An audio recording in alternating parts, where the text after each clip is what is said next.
구독과 좋아요, 알림 설정은 영상 제작에 큰 도움이 됩니다. 내 이름은 윤정. 올해 58, 결혼한 지 32해가 넘었다.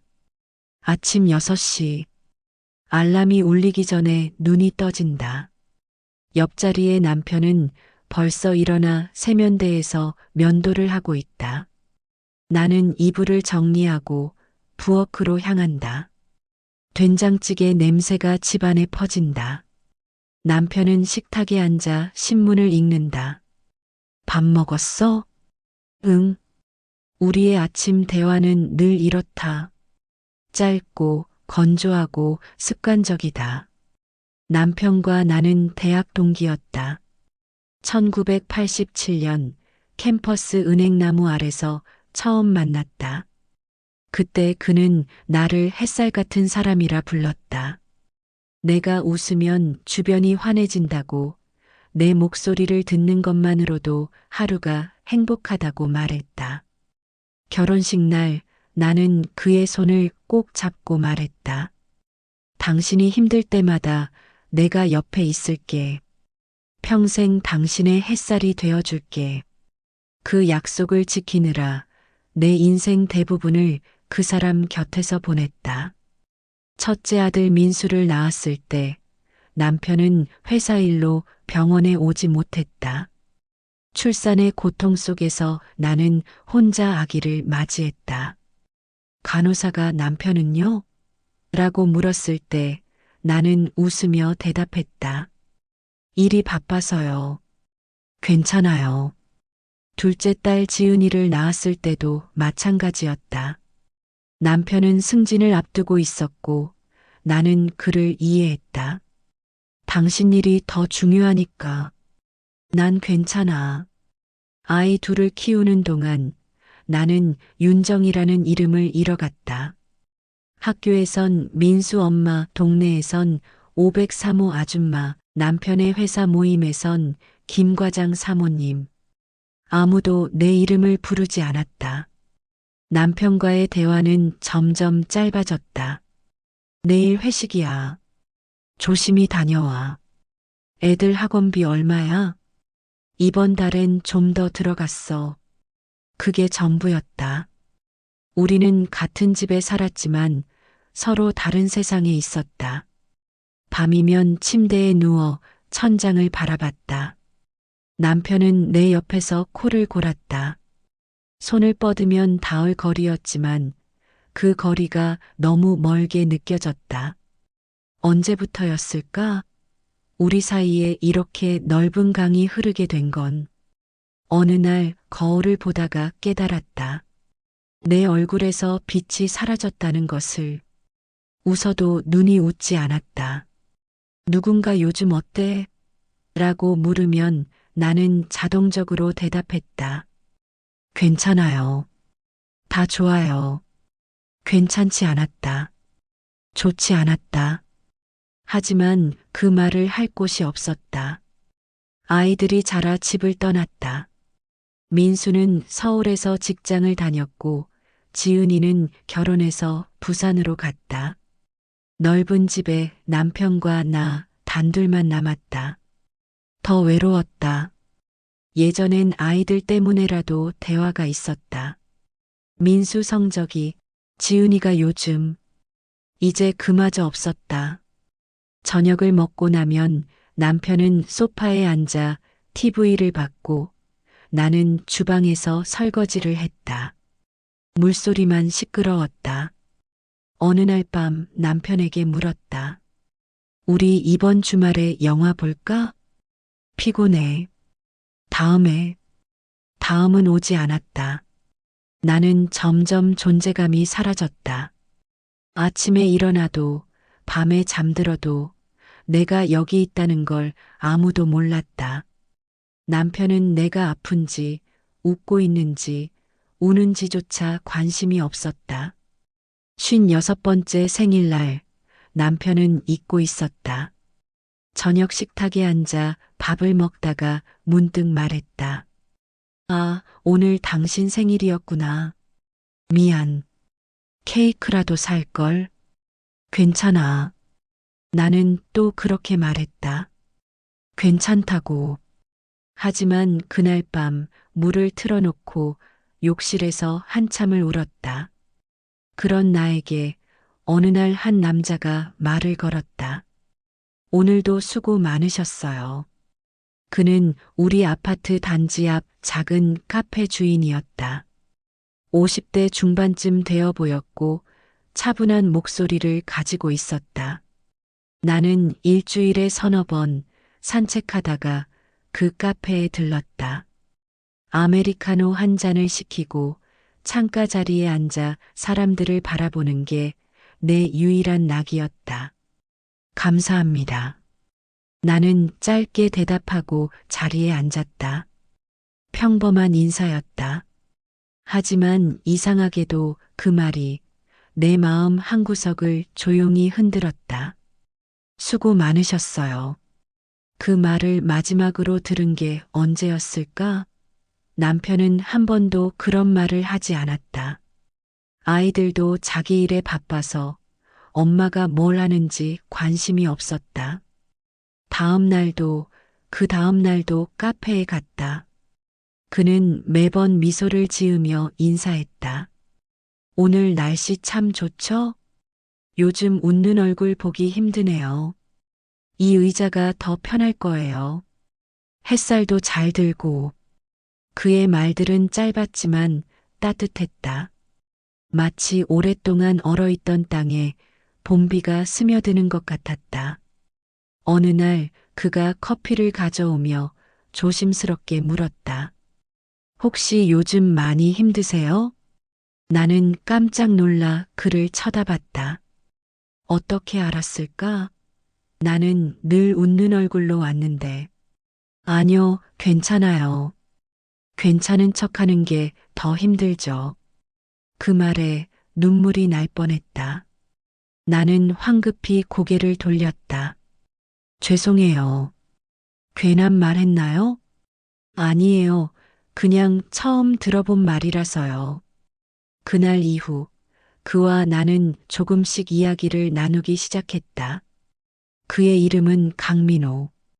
5년 전에 부인을 암으로 잃었다고 했다. 혼자 카페를 운영하며 살고 있었다. 그에게도 외로움이 있었다. 밤마다 빈집으로 돌아가는 게 두렵다고 때로는 아무도 없는 카페에서 혼자 커피를 마시며 밤을 지새운다고 했다. 그래도 손님들이 오면 괜찮아져요. 누군가와 이야기하는 게 위로가 되더라고요. 나도 그랬다. 그와 이야기하는 시간이 내게는 유일한 위로였다. 어느 날 그가 물었다. 남편분은 어떤 분이세요? 나는 잠시 망설이다가 대답했다. 좋은 사람이에요. 성실하고 책임감 있고 다만 저를 보지 않아요. 그 말을 꺼내고 나니 가슴이 뻥 뚫리는 것 같았다. 평생 숨겨왔던 말이었다. 민호 씨는 조용히 고개를 끄덕였다. 그게 제일 외로운 거죠. 옆에 있는데도 혼자인 것. 맞아요. 정확히 그래요. 우리는 그날 평소보다 오래 이야기했다. 카페 문을 닫을 시간이 되어서야 나는 자리에서 일어났다. 집으로 돌아오는 길 발걸음이 이상하게 가벼웠다. 오랜만에 나로 존재했던 것 같았다. 누군가의 아내도 엄마도 아닌 그냥 윤정으로. 그 후로 카페는 내 안식처가 되었다.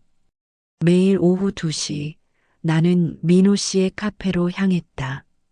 남편은 회사에 있었고 아무도 내가 어디에 있는지 묻지 않았다. 민호 씨는 늘 나를 기다렸다. 내가 좋아하는 자리를 비워두고 따뜻한 커피를 준비해뒀다. 어느 날은 직접 만든 쿠키를 내밀었다. 이거 만들다가 죽은 집사람이 생각나더라고요. 그 사람도 베이킹을 좋아했거든요. 윤정 씨는 어때요? 좋아하세요? 네, 맛있어요. 쿠키를 한 입 베어 물었을 때 눈물이 났다. 누군가 나를 위해 뭔가를 만들어줬다는 게 너무 오랜만이었다. 우리는 점점 가까워졌다. 이야기도 깊어졌다. 그는 내 과거를 물었고 나는 솔직하게 대답했다. 대학 시절 꿈꿨던 것들, 결혼 후 포기한 것들, 아이들을 키우며 느낀 것들. 전 선생님이 되고 싶었어요. 아이들을 가르치는 게 꿈이었죠. 왜 안 하셨어요? 결혼하고 나니 그럴 시간이 없더라고요. 남편 뒷바라지하고 애들 키우다 보니 어느새 시간이 다 지나가 있었어요. 지금이라도 하시면 되잖아요. 이제는 너무 늦었어요. 늦은 건 없어요, 윤정 씨. 당신은 아직 젊고 할 수 있는 게 많아요. 그의 말이 마음에 박혔다. 나는 정말 늦은 걸까? 아니면 포기한 걸까? 어느 날 민호 씨가 제안했다. 다음 주 수요일에 시간 되세요? 제가 좋아하는 전시회가 있는데 같이 가실래요? 심장이 두근거렸다. 남편 외의 남자와 단둘이 외출하는 건 결혼 후 처음이었다. 저 괜찮을까요? 뭐가요? 저희가 이러는 게. 민호 씨는 부드럽게 웃었다. 친구끼리 전시회 보는 게 이상한가요? 윤정 씨, 우린 친구잖아요. 친구. 그 말이 안심이 되면서도 한편으론 아쉬웠다. 전시회는 인사동의 작은 갤러리에서 열렸다.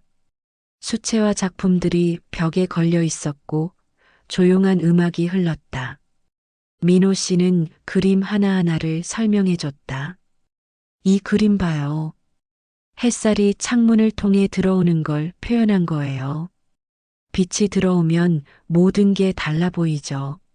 나는 그림을 바라봤다. 정말로 따뜻한 빛이 느껴졌다. 윤정 씨도 그래요. 예. 당신도 빛 같은 사람이에요. 당신이 오면 카페가 환해져요. 얼굴이 화끈 달아올랐다. 남편이 젊었을 때 했던 말과 똑같았다. 햇살 같은 사람. 하지만 그때와 지금은 달랐다. 그때는 수줍었다면 지금은 간절했다. 전시회를 보고 나와 우리는 근처 카페에 앉았다. 민호 씨가 조심스럽게 말했다.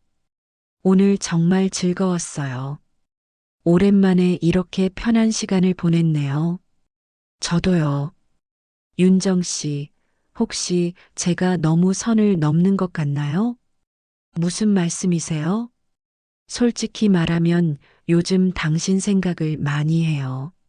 아침에 눈 뜨면 당신이 오늘 올까 궁금하고, 저녁엔 내일 또 볼 수 있을까 기대하고, 내 손을 가만히 쳐다보던 민호 씨가 조심스럽게 내 손을 덮었다. 이러면 안 되는 거 알아요. 당신한테 남편이 있고 전 그저 카페 주인일 뿐이고 근데 자꾸만 당신이 보고 싶어요. 나는 아무 말도 할 수 없었다. 그의 손이 따뜻했다. 너무 따뜻해서 눈물이 날 것 같았다. 저도요. 그 말을 하는 순간 뭔가 돌이킬 수 없는 선을 넘은 것 같았다. 그날 이후 우리의 관계는 미묘하게 변했다. 여전히 카페에서 만났지만 눈빛이 달랐다. 손이 스칠 때마다 전기가 흐르는 것 같았다. 그와 함께 있을 땐 웃음이 났고 그의 눈빛을 보면 심장이 뛰었다. 집에 돌아오면 죄책감이 밀려왔다. 남편이 소파에 앉아 TV를 보고 있으면 나는 부엌에서 저녁을 준비하며 생각했다. 내가 무슨 짓을 하고 있는 거지? 하지만 동시에 이런 감정을 느낄 수 있다는 게 살아있다는 증거 같았다. 나는 더 이상 존재감이 없지 않았다. 누군가에게 여자로, 사람으로 보이고 있었다. 어느 날 밤 남편이 물었다. 요즘 자주 외출하네. 응, 산책하고 그래. 어디 가는데? 그냥 동네 카페. 혼자? 순간 심장이 멎는 줄 알았다. 응, 혼자. 남편은 더 이상 묻지 않았다. 관심이 없었다. 그냥 습관적으로 물어본 것 뿐이었다. 그날 밤 잠이 오지 않았다. 남편의 얼굴을 바라봤다. 편안하게 잠든 얼굴. 이 사람은 아무것도 모르고 있었다. 나의 마음이 조금씩 다른 곳으로 향하고 있다는 걸. 민호 씨와의 만남은 계속되었다. 우리는 전시회도 가고 공원도 걷고 때로는 조용한 식당에서 밥을 먹었다. 모든 순간이 꿈 같았다. 어느 날 비가 내리는 오후였다. 카페에 손님이 없었고 민호 씨는 문을 일찍 닫았다. 우리는 창가에 앉아 빗소리를 들었다. 윤정 씨, 네, 제 마음을 받아주실 수 있나요? 나는 그를 바라봤다. 그의 눈에 진심이 가득했다. 당신 없이는 하루도 못 살 것 같아요. 그 말을 듣는 순간 눈물이 쏟아졌다. 사랑해서가 아니라 이제야 내 마음을 말할 수 있어서였다. 저도요, 저도 당신이 보고 싶어요. 매일 매순간. 민호 씨가 내 손을 꼭 잡았다. 미안해요. 이러면 안 되는 거 아는데. 아니에요. 이건 우리 잘못이 아니에요. 하지만 잘못이었다. 우리 둘 다 알고 있었다. 그날 밤 집에 돌아와 거울을 봤다. 내 얼굴에 빛이 돌아와 있었다. 웃는 얼굴, 살아있는 얼굴. 하지만 동시에 죄인의 얼굴이기도 했다. 밤마다 침대 끝에서 생각했다. 이게 사랑일까? 아니면 도피일까? 남편의 무심한 얼굴이 떠오르면 눈물이 나왔다. 그는 여전히 나를 아내로 생각하지만 나는 이미 누군가의 그리움 속에 있었다. 어느 날 딸 지은이가 전화를 했다. 엄마, 요즘 목소리가 밝아졌어. 무슨 좋은 일 있어? 아니야, 그냥. 엄마가 행복해 보여서 좋아. 늘 힘들어 보였거든. 전화를 끊고 한참을 울었다. 딸도 알고 있었다. 내가 행복하지 않았다는 걸. 그런데 이제 행복해진 이유는 잘못된 거였다. 그와의 관계가 깊어질수록 불안도 함께 자랐다.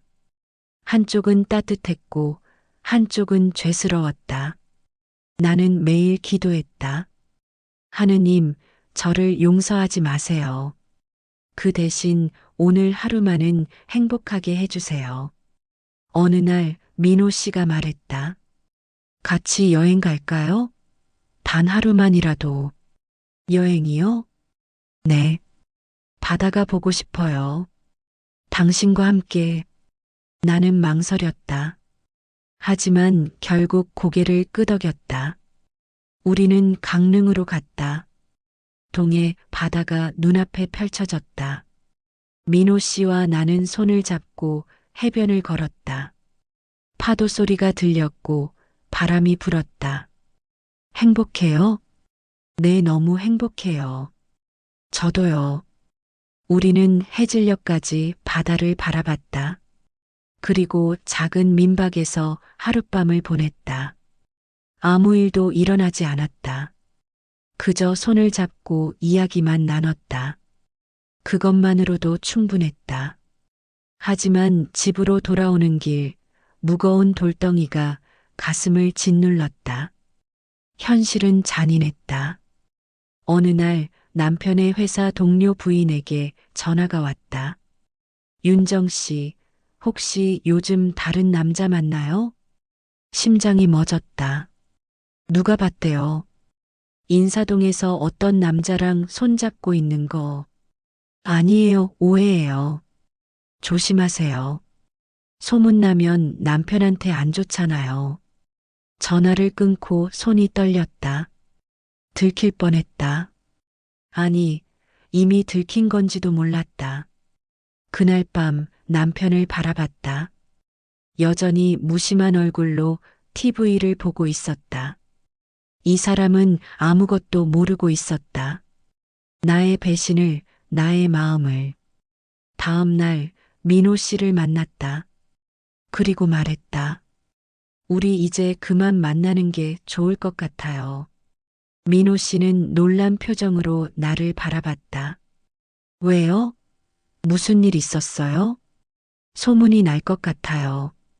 그리고 이건 잘못된 거잖아요. 사랑이 잘못된 건가요? 우린 사랑할 자격이 없어요. 민호 씨는 한참을 침묵하다가 조용히 말했다. 알아요. 윤정 씨 말이 맞아요. 우린 이러면 안 되는 거 맞아요. 미안해요. 아니에요. 제가 미안해요. 당신을 힘들게 했네요. 우리는 그날 마지막 커피를 마셨다. 민호 씨가 조용히 말했다. 이젠 그만 가요. 당신은 남편에게 돌아가야 해요. 그 말이 고마우면서도 너무 아팠다. 당신도 행복하세요. 윤정 씨도요. 카페를 나서는 내 뒷모습을 민호 씨는 오래 바라봤다. 나는 돌아보지 않았다. 돌아보면 다시 돌아갈 것 같았다. 돌아온 집엔 여전히 같은 풍경, 밤 냄새, TV 소리, 그리고 무심한 남편의 뒷모습. 그날 밤 나는 처음으로 남편에게 물었다. 우리 언제 이렇게 멀어진 걸까? 남편은 TV를 끄고 나를 돌아봤다. 그의 눈에 놀람이 스쳤다.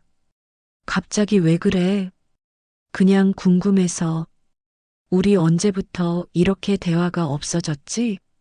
남편은 한참을 생각하더니 말했다. 모르겠어. 어느 순간부터 그랬던 것 같아. 바쁘게 살다 보니. 나한테 관심 없어? 무슨 소리야? 관심 없으면 같이 살겠어? 같이 산다고 관심 있는 건 아니잖아. 남편은 아무 말 없이 내 손을 조용히 잡았다. 그 손이 그토록 그리웠던 온기였다. 미안해. 내가 외로웠구나.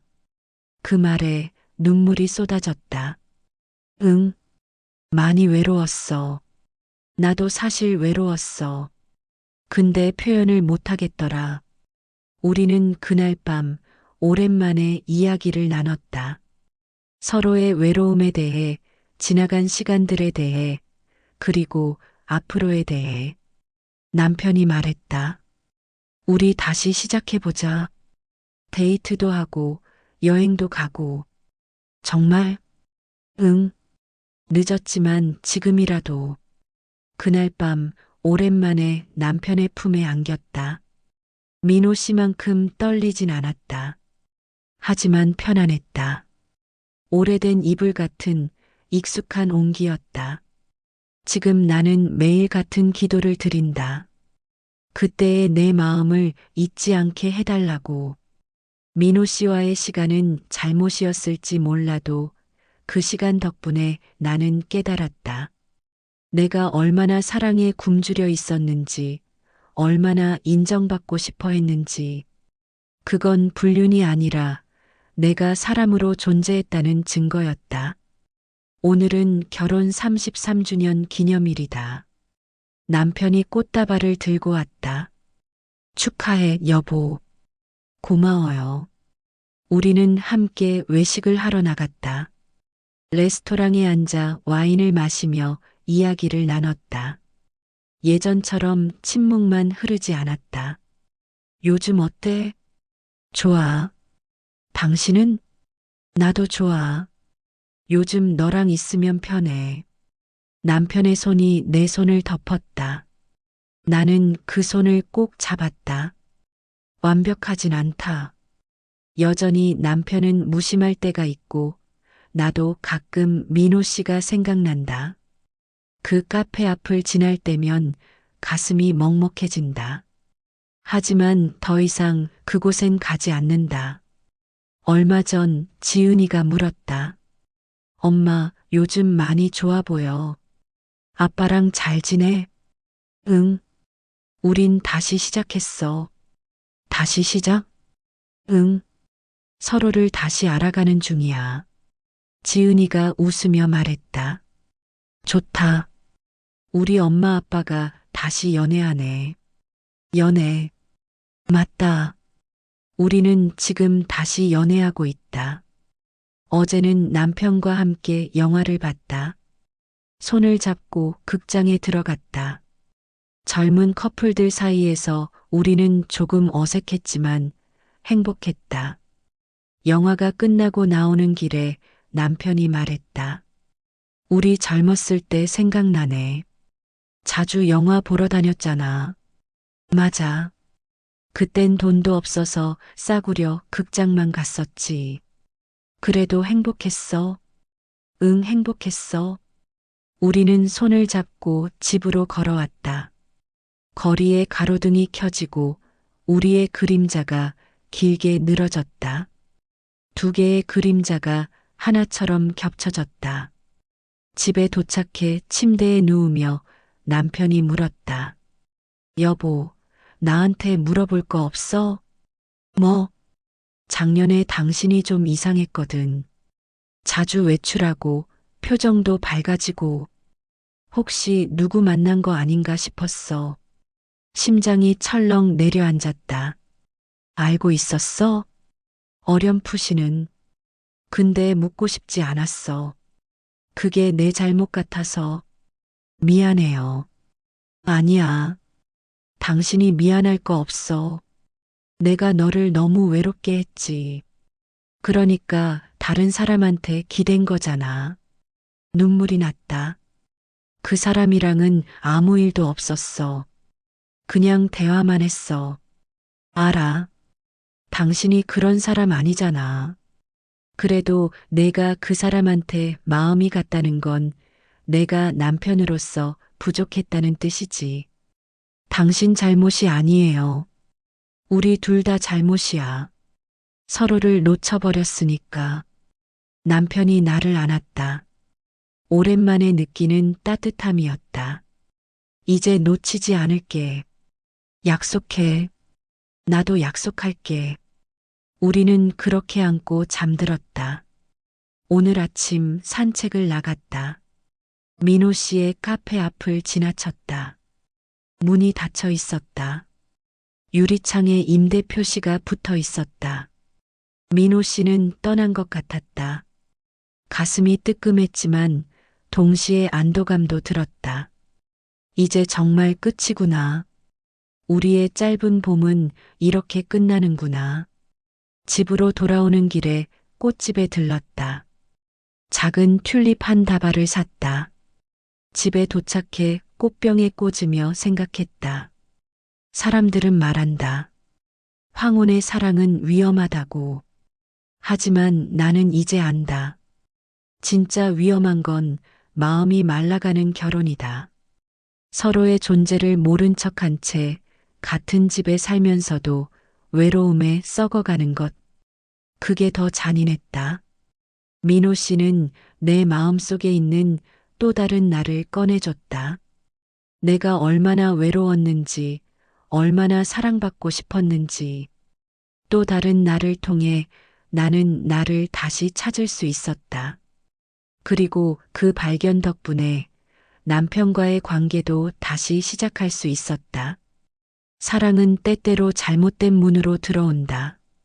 하지만 그 문을 통과하며 우리는 자신을 다시 마주하게 된다. 내가 누구인지, 무엇을 원하는지, 어떻게 살고 싶은지. 나는 민호 씨를 사랑했을까? 아마도 그랬을 것이다. 짧은 순간이지만 진심으로. 하지만 나는 남편도 사랑한다. 32회를 함께 산 사람.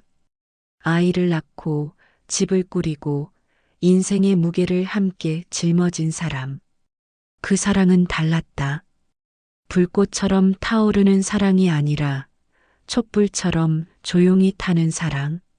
하지만 그 촛불이 더 오래가고 더 따뜻하다는 걸 이제는 안다. 저녁 무렵 남편이 퇴근했다. 다녀왔어. 응, 저녁 준비했어.